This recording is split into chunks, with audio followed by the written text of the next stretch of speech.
Muy bienvenidos a todos ese culto del sábado.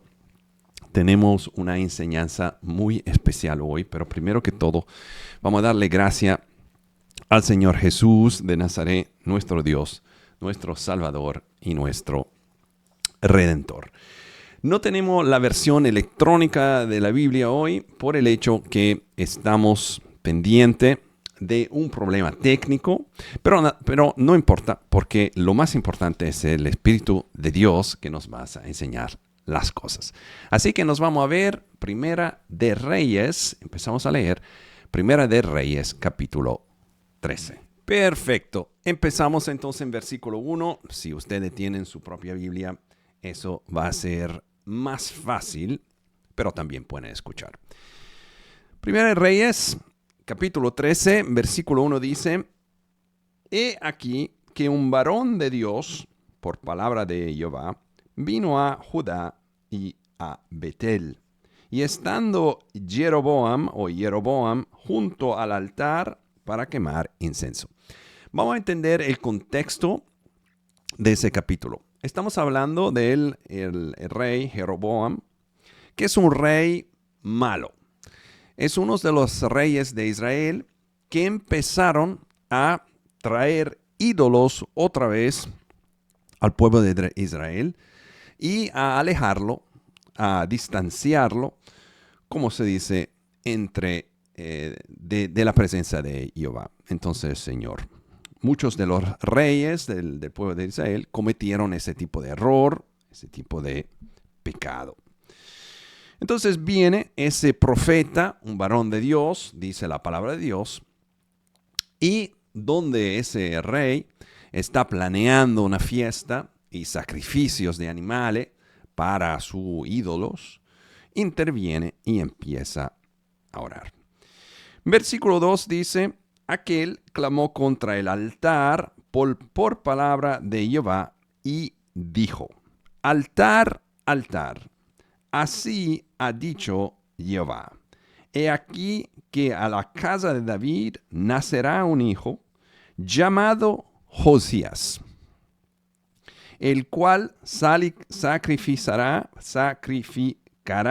sobre ti a los sacerdotes de los lugares altos, que queman sobre ti incienso, y sobre ti quemarán huesos de hombres. Es decir, ese profeta se aparece y profetiza sobre un evento que vendrá a pasar después de como 200 o 300 años. Sabemos que eso sí pasó en la Biblia.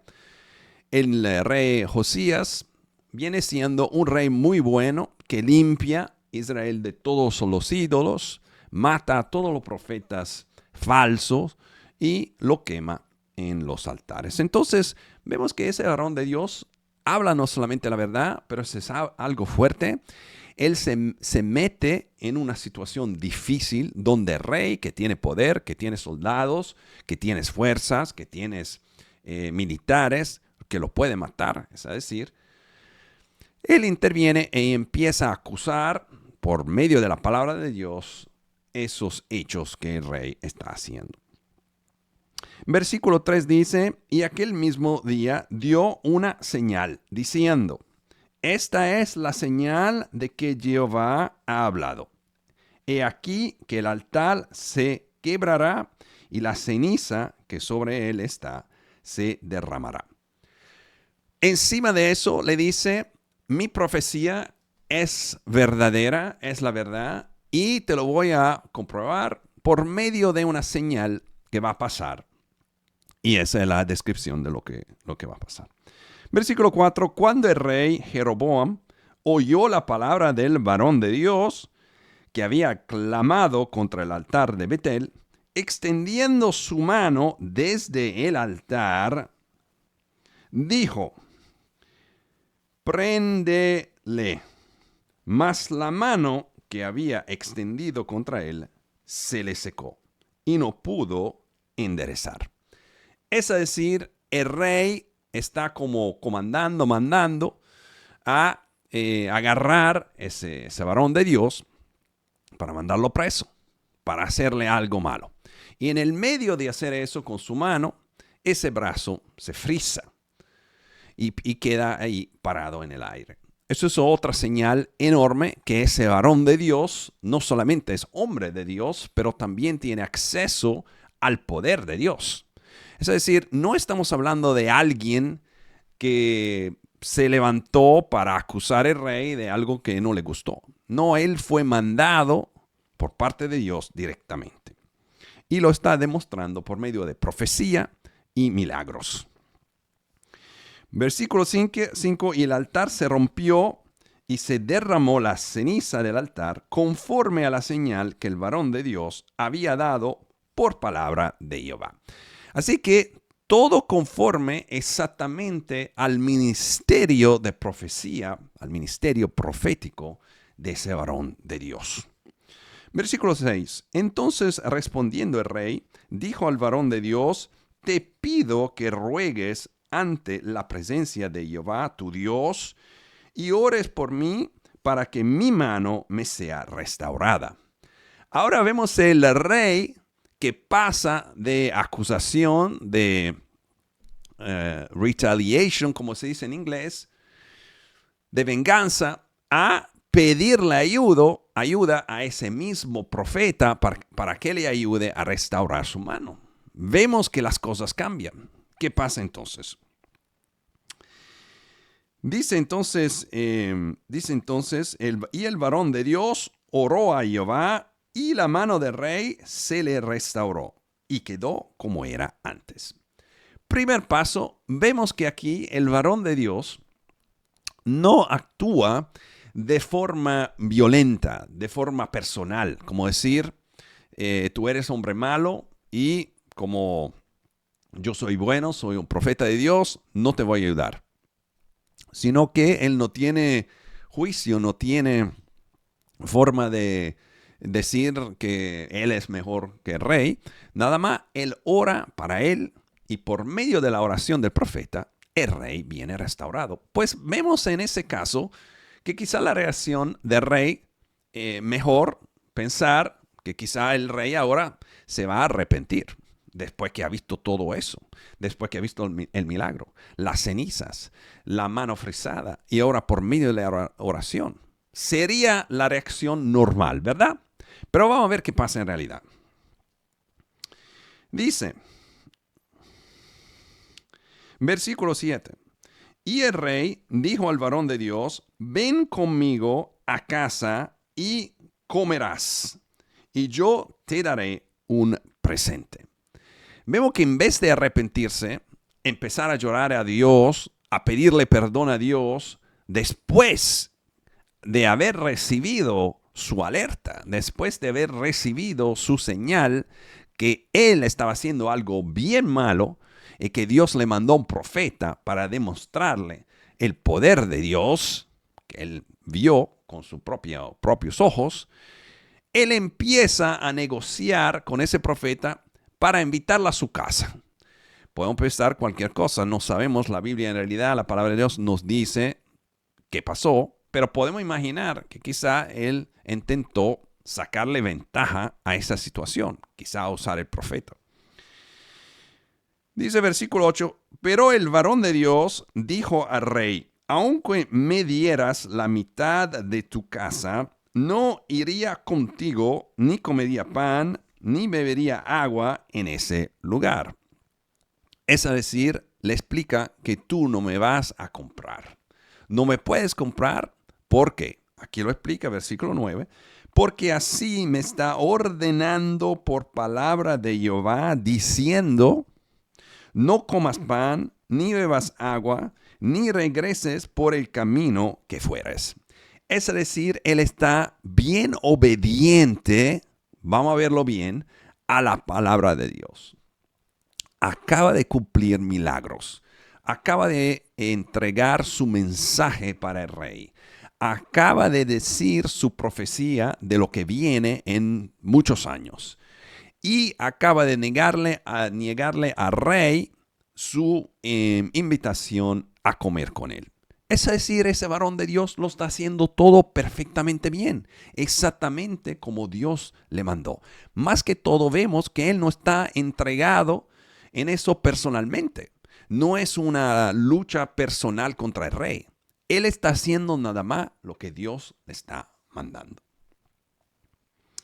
Dice versículo 10, regresó pues por otro camino y no volvió por el camino por donde había venido a Betel. Hasta acá vemos una perfección de camino, de ministerio de ese hombre de Dios. No tenemos duda. Tengo que decirle que cuando el Señor me enseñó esa historia en la Biblia, básicamente yo creo que era el lunes o hace unos cuantos días, yo no me acordaba de esa historia para nada. Y yo he leído la Biblia completa, de lado a lado, y muchas veces, muchas partes, muchas más veces. Pero por cierta razón que no puedo aplicar, yo no me acordaba de esa historia. Entonces, estaba leyendo esa historia así como la estamos leyendo nosotros, si la están escuchando por primera vez. No vemos nada de malo, hasta vemos todo muy, muy bien. Ese hombre de Dios que no tiene nombre, muy importante ver eso. Bueno, él tiene nombre, pero la palabra de Dios no dice cuál es el nombre. Se está portando exactamente como su ministerio de profeta tiene que ser. Versículo 11.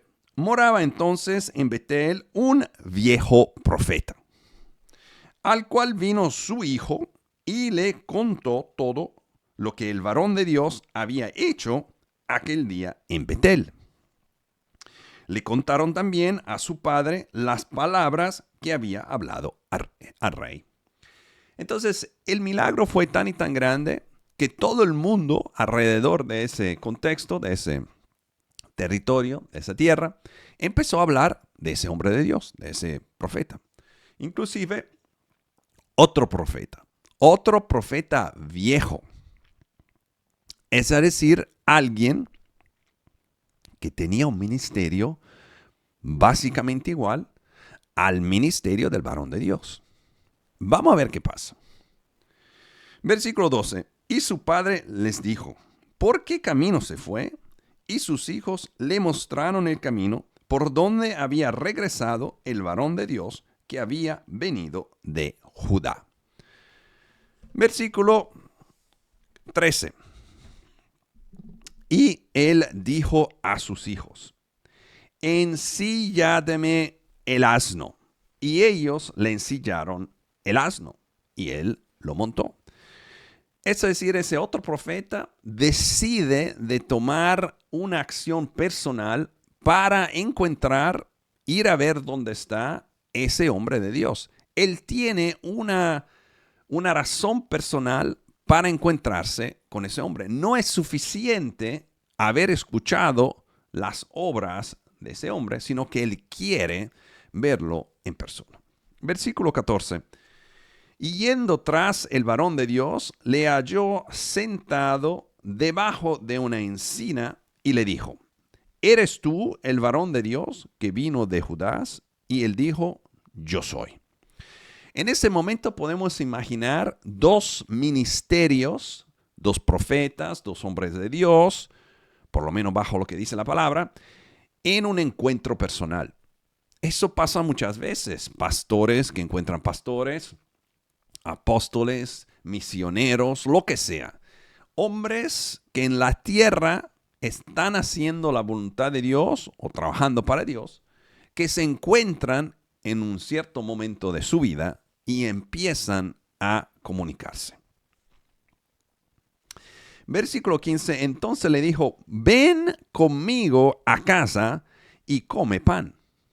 Ahora, sabemos y entendemos lo que Dios le dijo al profeta, al varón de Dios, que él no podía comer pan, beber agua, ni regresar por el mismo camino.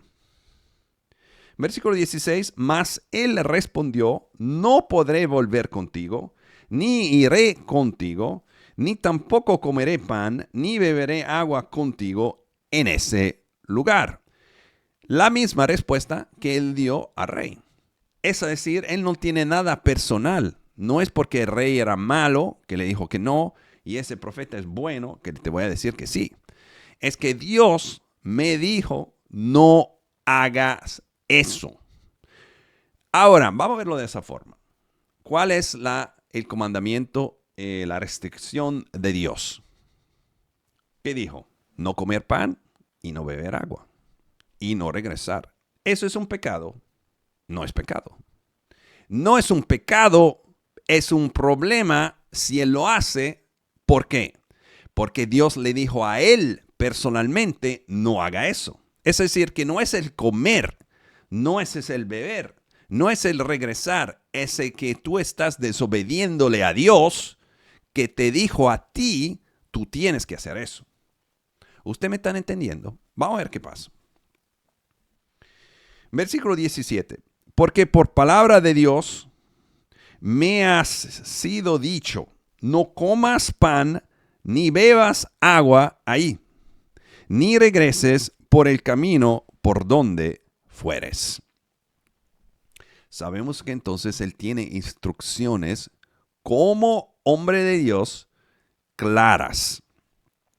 Tiene un ministerio claro que está operando en los dones del Espíritu Santo. Porque hemos visto el milagro, ¿verdad? Tienes que acordarse hasta ese momento todo lo que ese varón ha hecho. Inclusive seguir las instrucciones de Dios que le dijeron, no coma pan, no beba agua y no regrese por ese camino. Versículo 18. Y el otro profeta, el otro ministerio, el otro hombre de Dios, le dijo, mintiéndole. Vamos a leerlo otra vez. Versículo 18, Primera de Reyes 13. Y el otro le dijo, mintiéndole, yo también soy profeta como tú, y un ángel me ha hablado por palabra de Jehová, diciendo, tráele contigo a tu casa para que coma pan y beba agua. ¿Están entendiendo lo que está pasando? Cuando yo leí eso, me se abrieron los ojos. Eso es otro hombre de Dios. Es decir, si el rey te lo dice, es fácil decirle que no, porque el rey es malo, es hombre malo. Entonces, tú ya sabes que no voy a hacer nada contra Dios con ese hombre. Pero aquí viene alguien que mintiéndote te dice, porque él es hombre de Dios, profeta, tiene ministerio, tiene su unción, lo que sea, demostró de tener su testimonio, sus milagros, lo que sea. Como él dice, fue un ángel que me habló y me dijo, trayéndote, que te trayeras. ¿Qué pasa? Entonces, en versículo 19, entonces volvió con él y comió pan en su casa y bebió agua. Uno puede decir, pero no fue culpa suya, porque él le mintió. Pero ¿cuál es el problema? El problema es que Dios te habló a ti personalmente y te dijo, no haga eso. La única forma donde eso puede cambiar, ¿cuál es? Que Dios venga otra vez a ti personalmente a decirte, ahora voy a cambiar las cosas. En ese momento, sí, él se confió de otra persona, de otro hombre. Pero el problema no era tanto confiar en otro hombre que dice, yo soy hombre de Dios también. El problema es que tú tienes que estar pendiente de lo que Dios te dijo. Y antes de continuar en esa historia, ¿cómo uno puede estar pendiente de lo que Dios dice? Aquí, en la palabra de Dios. ¿Qué dice la palabra de Dios? Más que todo, ¿cómo podemos entender la palabra de Dios? Por medio del Espíritu Santo. Y si el Espíritu Santo nos está enseñando, pues entonces eso es Dios mismo que nos está enseñando. ¿Usted me está entendiendo? Estamos viendo que tenemos un profeta de Dios enorme, que tiene una fuerza y una unción especial, que hasta ese momento actuó exactamente como Dios le dijo. Aquí viene otro profeta que dice, yo también soy profeta. Y un ángel me dijo de decirte, ven a mi casa. Y él le creyó. Vemos entonces que ese profeta invita con mentira al hombre de Dios a comer en su casa. Versículo 20. Y aconteció que estando ellos en la mesa, vino palabra de Jehová al profeta que le había hecho volver. Ahora, la palabra de Dios viene al otro profeta, al viejo hombre. ¿Están viendo? Él te mintió. Él te trajo a su casa. Ahora tú estás comiendo. Él básicamente te empujó a pecar contra Dios. Y ahora la palabra de Dios viene a él. Y él te va a hablar de lo que Dios tiene preparado para ti. Dice versículo 21. Y clamó el varón al varón de Dios que había venido de Judá, diciendo, así dijo Jehová, por cuanto has sido rebelde al mandato de Jehová y no guardaste el mandamiento que Jehová tu Dios te había prescrito, versículo 22, sino que volviste y comiste pan y bebiste agua en el lugar donde Jehová te había dicho que no comieses pan ni bebieses agua, no entrará tu cuerpo en el sepulcro de tus padres. El mismo hombre que te hizo pecar, ahora te está diciendo, por palabra de Jehová, tú vas a tener tu castigo.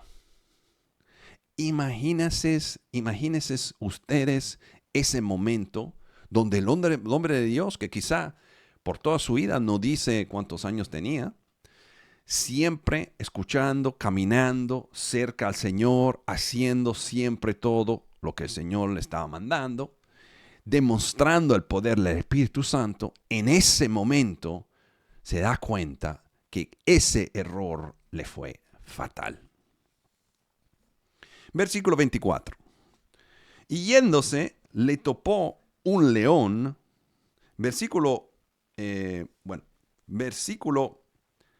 22. Sino que volviste y comiste pan y bebiste agua en el lugar donde Jehová le había dicho que no comieses pan ni bebiese agua. No entrarás tu cuerpo en el sepulcro de tu padre. 23. Cuando había comido pan y bebido, el que le había hecho volver le ensilló el asno. Ahora le da hasta su asno. No te preocupes, te voy a dar mi asno. Te empujé a pecar. Volviste a mi casa, comiste. Ahora, por medio de la palabra de Dios, te acusé. Ya tú sabes lo que viene. Tómate mi asno y ya vete en camino. Versículo 24. Y yéndose, le topó un león en el camino y le mató. Y su cuerpo estaba echado en el camino y el asno junto a él y el león también junto al cuerpo. Un león lo mata. Acaba de hacer todo ese trabajo para Dios. Acaba de hacer todo bien. Pero ¿qué pasa? Se llevó de hombres. Confió en hombres. Bien sabiendo lo que Dios le había mandado hacer. Vamos a seguir la historia. Vamos a pensarlo un poco más. Para los que están cerca a Dios, como David, como Salomón y como otros, hacer cosas contra la voluntad de Dios, especialmente por medio de otros hombres o mujeres, ese es un pecado enorme. Es decir, no es la cosa, no es el comer, no es el beber el pecado. El pecado es la desobediencia. Más nos acercamos a Dios, más nos entendemos su voluntad, cuando podemos escuchar su voz y entonces regresamos a hacer algo que no es lo que Dios nos dijo y nos confiamos, nos llevamos por hombres, ahí viene un problema enorme. Pero ustedes pueden decir, pero no fue su culpa. Él le mintió. Era profeta. Le dijo que un ángel. ¿Por qué Dios fue tan duro con él? El problema es que vemos que cuando estamos en contacto con Dios, cuando hemos finalmente llegado a Dios, Él no dice, tú tienes que amarme a mí con todo tu corazón. No puede amar al mundo más, pero Él no amó al mundo. Él fue muy bueno. Él nada más fue un error. Pues ese error hay que entenderlo, que Él sabía muy bien que Dios le había dicho, no hagas eso. La misma historia con Adán y Eva. Bueno, ¿cuál es el problema? Nada más comieron un poco de ese fruto. Otra vez, el problema no fue el fruto, el que ellos escuchaban la voz de Dios directamente. Tenían esa relación personal. Se llevaron de otro, en la serpiente, como el profeta se llevó de otro profeta, en vez de quedarse con lo que Dios le había dicho. Esa es una enseñanza para todos nosotros. Es decir, si hemos llegado a un punto donde confiamos en Dios, en sus palabras, sabemos lo que dicen las palabras. Ahora viene un pastor que dice, no hay problema, yo soy hombre de Dios, aquí estoy en la iglesia, ustedes no me ven, hasta hago milagros. Sí, la palabra dice así, pero eso era para otros tiempos. Sí, la palabra dice así, pero ya no es más. Ahí tenemos problemas. En ese caso, ese profeta fue matado por un león. Ni una muerte natural, una muerte, no sé, más tranquila. Un león lo mata. Vamos a ver qué pasa. Versículo 27. Versículo 25.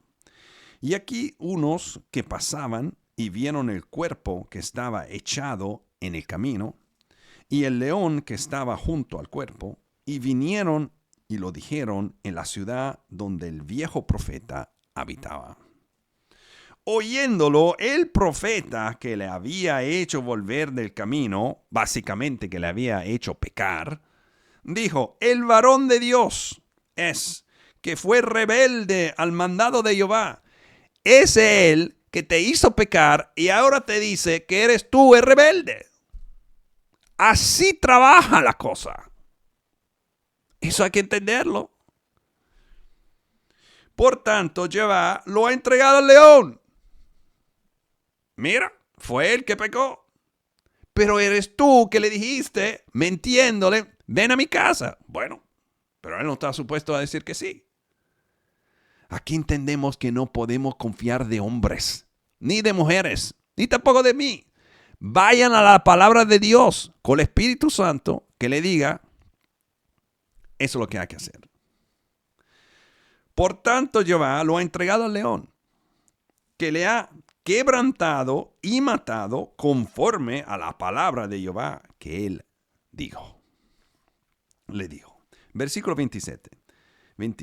Y habló a sus hijos y le dijo, ensíllame un asno. Y ellos lo ensillaron. Y él fue y halló el cuerpo tenido en el camino, y el asno y el león que estaban junto al cuerpo. El león no había comido el cuerpo, ni dañado al asno. Versículo 29.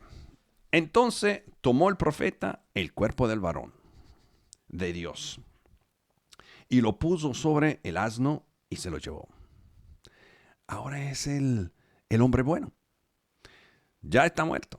Lo hizo pecar, lo acusó, él murió. Ahora va, saca el cuerpo y se lo lleva. Dice, lo puso sobre su asno y se lo llevó. Y el profeta viejo vino a la ciudad para endecharle y enterrarle. Ahora te entierra. Te hizo pecar. Tú le creíste. ahora te entierra. Encima de todo, el que te acusó, el que te hizo pecar, ahora te va a enterrar. Y puso el cuerpo en su sepulcro. Y le endecharon diciendo, ay, hermano mío, fue ahí donde yo entendí todo. Ese profeta que fue usado por Dios, no sabemos últimamente cuál es el propósito final, porque solamente Dios sabe. Después de todo eso, ya él está muerto, he muerto, lo llama hermano mío. Acaba de decirle que Dios te castigó por tu desobediencia, que yo te causé. Y ahora tú eres mi hermano. Estamos viendo cuál es el problema. Vamos a seguir. Y puso el cuerpo en su sepulcro, como está diciendo versículo 31. Dice, y después que lo hubieron enterrado, habló a sus hijos diciendo, cuando yo muera, entérrame en el sepulcro en que está sepultado el varón de Dios. Ponen mis huesos junto a los suyos. Versículo 32. Porque sin duda vendrá lo que él dijo a voces por palabra de Jehová contra el altar que está en Betel y contra todas las casas de los lugares altos que están en las ciudades de Samaria. Qué cuento, qué historia fuerte.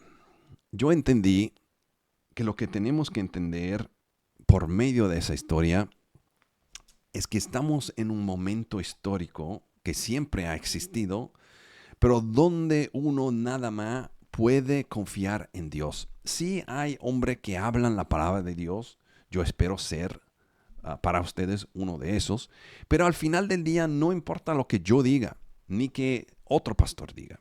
Si ustedes no tienen una relación personal con la palabra de Dios y el Espíritu Santo que le enseñe, ahí vamos a tener un problema enorme. Es decir, nunca sabrán si en realidad lo que otros hombres hablan es la verdad. Y cuando ese hombre le hizo pecar al varón de Dios, ya era demasiado tarde. Porque sí tenemos la gracia de Dios, sí tenemos esa cubierta con la sangre de Cristo. Pero el problema es que si no tenemos una relación con el Espíritu Santo que nos enseña cuál es la verdad, no podemos caminar cubiertos. Nos acordamos de lo que pasa en el libro de Éxodo, capítulo 12, donde cuando vino la noche de donde mataron el primogénito de Egipto, tenían que tener la sangre del cordero sobre la puerta. Y verdad, esa sangre del cordero es la cubierta. Pero la realidad es que también tenían instrucciones. Una de las instrucciones era no salir de la casa. Porque si tú puedes tener la sangre del cordero en la casa, pero si tú estás afuera de la casa, ya no tiene cubierta, ya no tiene protección. Eso es una historia fuerte, una historia que nos enseña que tenemos que buscar esa relación personal con el Señor. Yo lo veo muchas veces en otras, llamámoslas religiones, donde los hijos crecieron en una familia musulmana, una familia de testigos de Jehová, familia católica, lo que sea. ¿Por qué se quedan? ¿Por qué? Porque hay padres que practican eso. Pues si mi padre lo hace, tiene que ser bueno. Porque mi padre me ama, mi padre me da comida, me da techo, me quiere, mi mamá me quiere, pues entonces yo voy a seguir lo que hacen ellos. El problema es que si tú no has averiguado, directamente experimentado la presencia de Dios, ¿cómo tú vas a saber si tu padre y tu madre sí tienen la verdad? Si tú no has encontrado Dios personalmente, si tú no has experimentado su presencia personalmente, ¿cómo tú puedes saber que Dios es Dios? Por eso esas religiones tienen tanta gente. Porque no se están llevando de Dios, sino que se están llevando de otros hombres. hombres que dicen, yo también soy profeta de Dios, yo soy tu papá, yo soy tu mamá, yo soy tu esposo, así que te quiero. Pues tú tienes que creer que lo que yo te estoy diciendo es la verdad. El problema es que tenemos que buscarle a Dios. Dice la palabra en Juan 14, que lo que seguirán mis mandamientos, dice el Señor Jesús, son los que me aman. Y los que me aman son los creyentes que podrán experimentar mi manifestación con ellos. Si tú les buscas a Dios, Él se va a manifestar. Si tú les pides que Él se manifieste en tu vida, Él lo va a hacer. Pero tiene que ser un deseo que venga del corazón. Después que tú tengas ese encuentro con Dios, lo más importante es llevarte de lo que dice la palabra de Dios, no de lo que dicen otros hombres. Por eso yo veo un problema enorme en continuamente seguir otro pastor, nuevo pastor, tercer pastor. Sí, es verdad, es bueno escuchar de buenos pastores. No tengo problema con eso. Pero también yo creo que hasta sin pastores, no todos, no siempre, claro, pero hasta sin pastores, es importante que uno pueda escuchar la voz de Dios. Yo me acuerdo que mi esposa, al principio, cuando empezó a leer la Biblia, era tan y tan involucrada que ella empezó a escuchar la voz de Dios. Inclusive que ella le preguntaba cosas, que yo no estoy de acuerdo con eso. Yo no voy a leer la Biblia hasta que tú me expliques eso. Y él le habló a ella. Pero el problema es que uno tiene que seguir, entrar más, involucrarse más con Dios. Y Él te va a pedir pruebas para ver que sí en realidad tú quieres tener esa relación con Él. Pues le invito, mis hermanos y mis hermanas, a buscar esa relación con Dios. Si tienen vida, si están escuchando esa grabación y ese video, ese es el momento de buscarle a Dios hasta que Él responda. Usted no han encontrado a Dios hasta que Él le conteste. Si ustedes están buscando un préstamo en un banco, no pueden decir que han sacado préstamo hasta que el banco le responda y que le diga, perfecto, está aprobado. Ahí sí pueden decir, yo saqué el préstamo. Pero ¿qué tenieron que hacer? Papeles, contrapapeles, documentación, prueba de vivir aquí o vivir allá. Muchísimo trabajo, ¿verdad? Pero ¿cuál fue? Un buen resultado, porque sacaron el préstamo. Bueno, es la misma cosa con Dios. Él nos da el camino, que es su palabra.